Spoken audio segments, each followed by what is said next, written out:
Good afternoon, New Row, and welcome to Gael Zone. Alongside my co-host Chris Cilauro, I'm Cam Woolley, and we're bringing you up to speed in sports around Iona and the nation.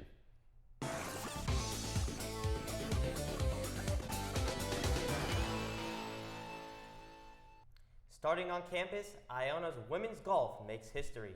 They played in their inaugural tournament at the Battle of the Creek at the Kings Creek Country Club. They competed alongside fellow MAC schools Mount St. Mary's, Fairfield, and Sacred Heart. Freshman Michaela Fernandez was the headliner for the Gales, shooting a 79 on day one and an 81 on day two. A struggling Iona lineup finished last and second to last on both days of the tournament. That being said, still an historic day for Iona Athletics as they continue to branch out. They continue action at the Sacred Heart Fall Classic on September 29th. Men's golf tees off next week as well. The Gales will travel up to play in the Ryan T. Lee Memorial Collegiate on Monday and Tuesday. Best of luck to them as they embark on their fall endeavors. Cam, what's happening in soccer? In women's soccer, the Gales faced off against Fairfield last Saturday, losing 3-0. With more on this from the field is IUTV's Landon Popovick. Landon, what have you got for us? Hi, I'm Landon Popovick here with IUTV.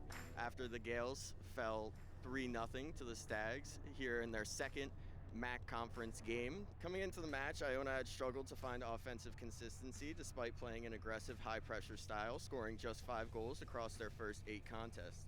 Unfortunately, those struggles continued today as the Gales were held to four shots compared to Fairfield's 15. Still, the box score doesn't tell the full story. Iona made the most of each possession, showing the resilience and effort that carried them to a MAC playoff berth last season. With a young squad and a core that continues to gain valuable minutes, the Gales are laying the groundwork for improvements as conference play unfolds. I had the pleasure of speaking with head coach Todd Plord after the game about how the Gales can turn a tough start into momentum moving forward. A rough loss today, a rough start to the season. What positives are you going to take from the first 8 or 9 games in this season and move forward? I think today, obviously, Fairfield's one of the top teams in the conference. I think the first half we played a little bit scared. Second half we played much better. Gave them one weak goal with 10 minutes left. So we're going to try to build off that. The early part of our season, we played a lot of kids to try to see who was deserving, who should be playing more games. So we found a lot out about our team. They're great, very well coached, very organized, and they really didn't give us a chance. We only had 4 shots on goal. So you mentioned the second half. The second half's been a struggle for you guys early in this season, being outscored. I think it was 12-1 coming into this game. I think you guys made a lot of adjustments in the second half. Can you just walk me through some of those adjustments? Yeah, I think we tried to mark them up rather than give them space and time in the ball. Early on in the season, the non-conference games are for us to give players opportunities to play. So second halves of games, if we were down, we did a lot more subbing than usual. Today we kept kind of a tight bench. Played much better. Sophia, can you walk me through the attitude throughout the first 9 games of the season? Our attitude, I feel like, was super confident in the beginning, and we had a little drop just kind of probably a week or 2 ago, just in confidence in ourselves. But we had a team meeting and came together and realized that when we trust each other and just play together, that we have the potential to do great. The second half, I thought, when we changed and just matched up with them, we realized that we're more than capable of playing with a good team. Describe how you did today. To be honest, first half I thought I did poor. I was playing as a forward, which I typically don't, not as an excuse, but I feel like my job was to defend a lot and run around, which I'm not used to. But second half, when I moved back into the midfield where I'm more comfortable, I thought I was able to contribute more to play and go forward and lift up the team as captain. So you mentioned that you played a position you're not normally used to. Do you feel like that's something that benefits the team? I would say yeah, because I feel like depending on who we're playing in the opposition, you need different things against that team. I mean, my role was supposed to check in and hopefully get the ball to my feet from our defenders. Unfortunately, we struggled with that, which is okay. But I feel like switching it up, it changes the other team's mindset and film-wise, if they're watching, they wouldn't really expect me to be up there. So I think, yeah, it'd be a positive. The Gales play Merrimack next Saturday on the road. I'm Landon Popovick from IUTV.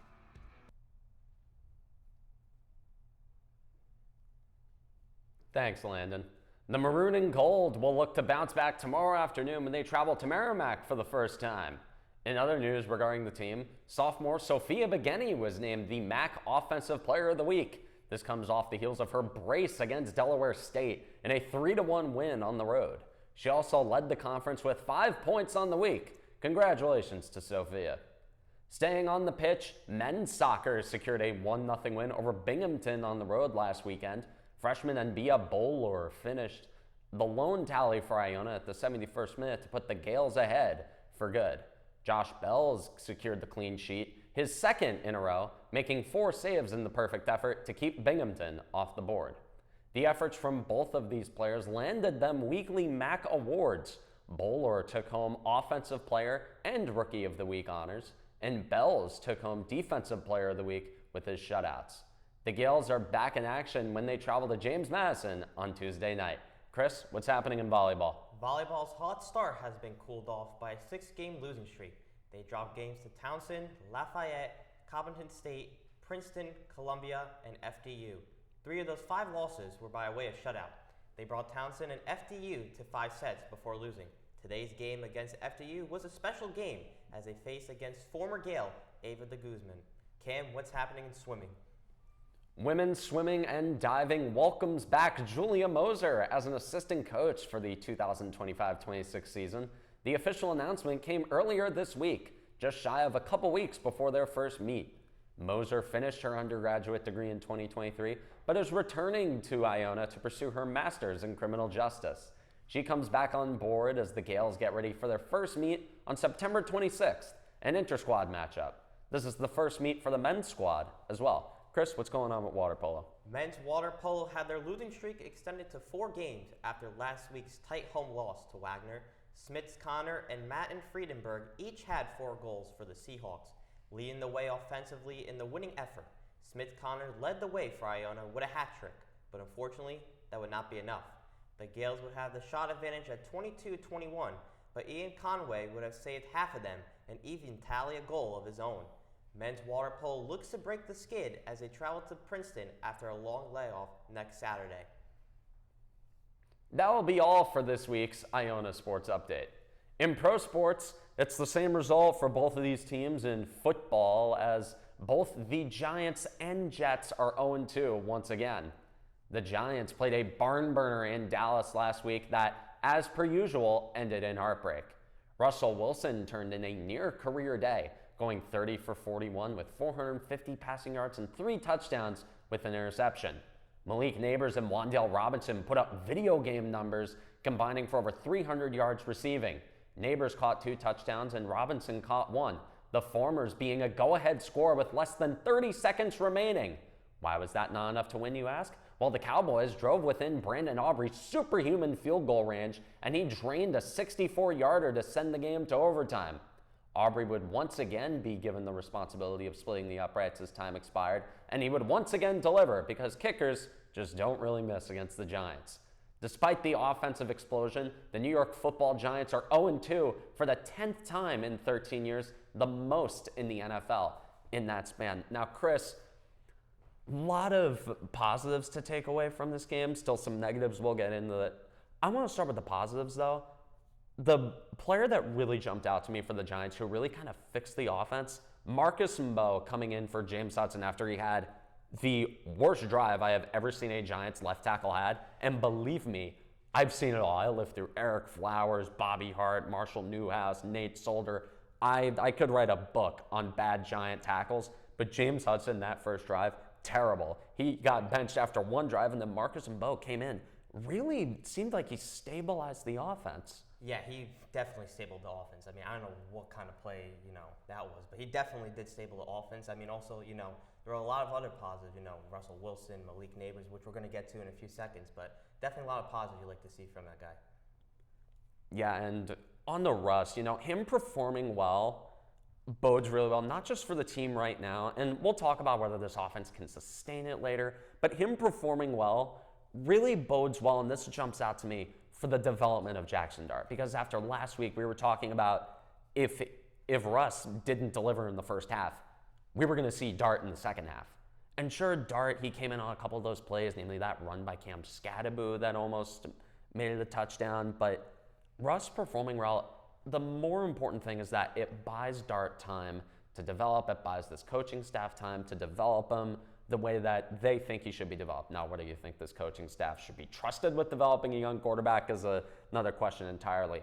And you talked about Malik Neighbors. I had said going into this year that he was going to be a top 5 receiver, or he already was a top 5 receiver because of the numbers that he put up with a paltry quarterback room last year. Just disgusting, the guys who were throwing him the ball. And you look at this game, I think it was 9 catches, 164 yards, 2 touchdowns. That should have been the game winner. But again, dude, it's the negatives here. Dude, Shane Bowen, what are we doing here? There's too much talent. There's definitely too much talent. Going back to Malik Neighbors and Russell Wilson for a second, I mean, he played a very good game, and Malik Neighbors is definitely a superstar, and you love to see that guy getting the ball, driving down the field, those insane touchdowns. I mean, that was something, that you see from a superstar. And yeah, the development of Jackson Dart, definitely like to see him develop, and, hopefully Russell Wilson can continue this, going into week 3 now and consistently get this offense going on the right path. See, I need Russ to play well. I just picked him up in fantasy. All right, that'll be all for us against the Giants. They don't travel to Kansas City. They come back home for their home opener on Sunday Night Football against the Chiefs, who are also 0-2.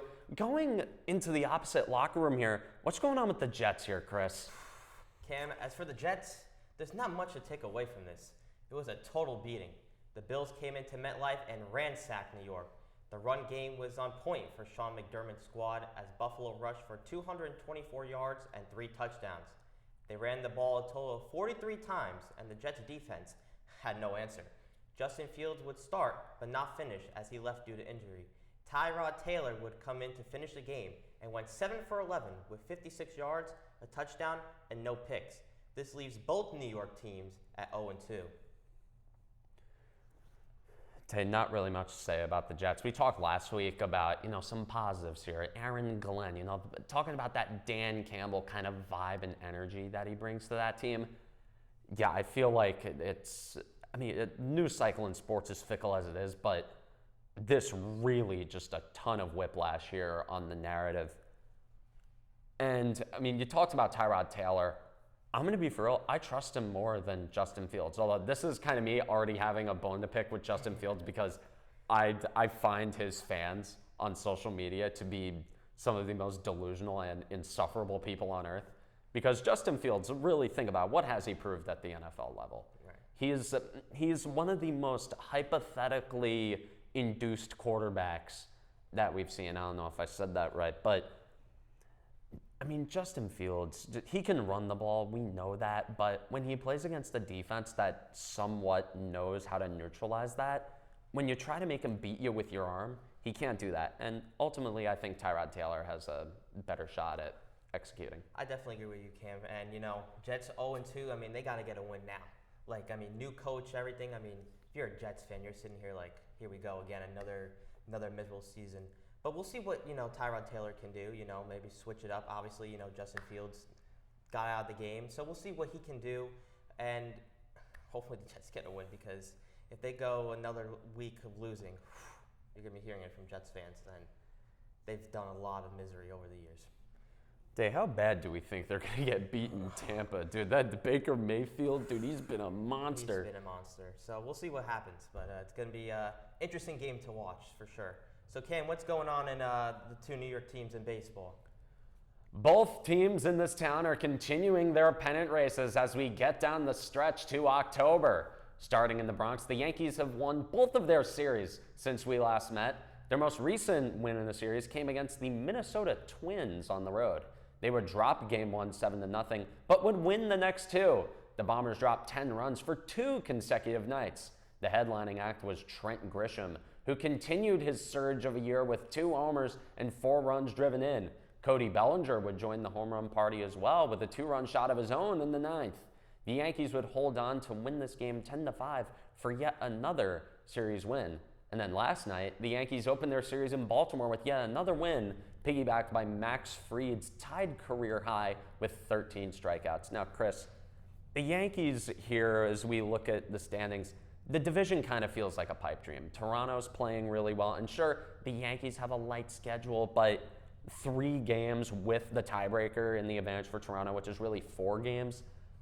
I ultimately don't really think it's realistic for the Yankees to make up that ground, but for the rest of the year, in order to build any confidence to October, where they are probably going to play that wild card series, they've got to finish strong here. They definitely do got to finish strong. And like you said, the division is probably going to the Blue Jays, which is unfortunate, but Yankees got that top wild card spot right now, and they need to build momentum getting into October, and we'll see what they can do. You know, Aaron Judge continuing having a monster season, Giancarlo Stanton, and we'll see what the Yankees can do. I mean, can they go back to the World Series like they did a year ago? We'll have to see. You know, their bullpen's holding up well, and we'll see come October, you know, what the Yankees can do. If they can push back, make a World Series, or what, you know, what ultimately comes down. To the Yankees lineup this year, this is honestly the deepest Yankee lineup I've seen in the Judge, Boone sort of failure era. They have 7 players with a minimum of 80 plate appearances with a weighted runs created plus of 126 or higher. That is a vast majority of a starting lineup that is hitting at 26% above average of the major league hitter. Now, you brought up Judge, and I've got a bone to pick here. The American League MVP race, Judge leads Cal Raleigh in every stat but home runs and RBIs. If you remember the 2017 AL MVP race where Aaron Judge in his rookie year hit 52 homers, broke the, at the time, rookie home run record, but he led Jose Altuve in every stat but batting average. Now this year, I think it would really drive me insane if they gave the MVP to Cal Raleigh off of nothing but voter fatigue and, oh, he was a catcher, oh, he's a switch hitter, oh, he hit more home runs, when they docked Judge points for being, oh, he only hits home runs. When Raleigh, that is literally, if you look at it on paper, the only stat where he leads Judge. Well, that and RBIs, which are all cumulative stats. Yeah, so I mean, that's going to be very interesting AL MVP race. I mean, you could argue saying, well, Judge, you know, all the numbers he had, but Cal Raleigh putting up ridiculous numbers as a catcher. I mean, you know, there's definitely room to argue on who should be the AL MVP. Personally, I think it should be Judge. But again, you know, people have to vote, and they're going to look at the numbers and say, you know, oh, he's a catcher, like you said, switch hitter. And we'll see what happens. It's going to be definitely an interesting MVP conversation. I tell you, man, it is. I'm just looking at the numbers. It should be Judge. I don't care about the positional value. I don't care about voter fatigue. And I think that would be the ultimate deciding factor if they were to give it to Cal Raleigh.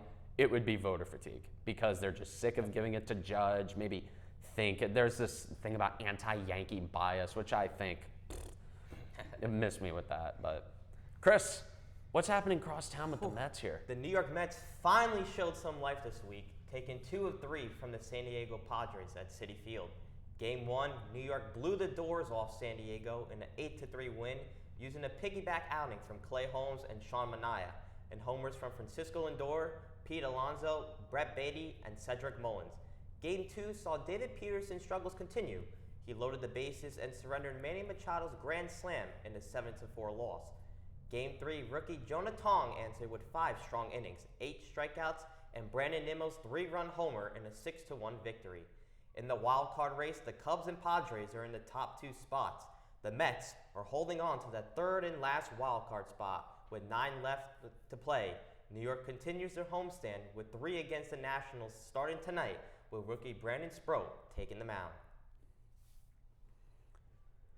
Now you see, Chris, I mean, good bounce back for the Mets. Obviously a series against a playoff team who was above them in the standings when they were reeling. And really thanks in part to Pete Alonso, really stepping up, putting the team on his back, the homegrown Met. You know, you talk about forever players, at least when I think about that Don LaGreca rant, which I'm sure you've probably heard.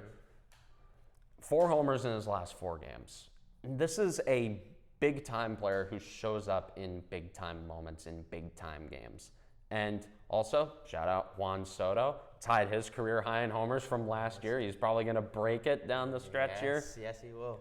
And with the Mets, you know, ultimately, I still think they're going to make it, but they've got to make it because let's not sell this team short of being able to lose. How many games they have left? What, like nine games? Yeah, 9 Yeah, to lose 9 straight, I wouldn't put it past them if they did. But so they still got to make it. And ultimately, I am confident if they make it. Because we saw last year, even if you make it to the playoffs by the hair of your chin, skin of your teeth, you can make things happen. You definitely could make things happen. And we saw definitely with that 2024 New York Mets team. I mean, going into the season, Cam, everybody thought that the Mets were going to win a division, right? That this was their year with Juan Soto, Alonso. This was the year. Obviously, the losing streak that happened, ever since that June series, things have been kind of off the rails. But they're holding on to that third wild card spot. And this series proved that, hey, we're the New York Mets. We're not going anywhere. We're holding on to that wild card spot. And, they got to take care of business against the Nationals, either sweep them or take 2 out of 3. Because there's no way you can lose a series to the Nationals or dead last, either dead last or second dead last in the division. And you've ruled them for I don't know how many years. But yeah, I mean, 9 games left to play. Hopefully they can sneak into that wild card spot, and anything can happen in October baseball. I mean, currently right now as it stands, Cam, they face the Dodgers in the wild card. And if the Mets somehow do beat the Dodgers in the wild card, we get another Phillies-Mets NLDS. So what do you think if that happens? Another Mets-Phillies NLDS rematch? I think if the Mets played the Phillies in the NLDS, I mean, just going off the head-to-head matchup, I mean, it depends on how much momentum the Mets would build up in that series against the Dodgers if they were to win. I think it would be on the back of their young pitching.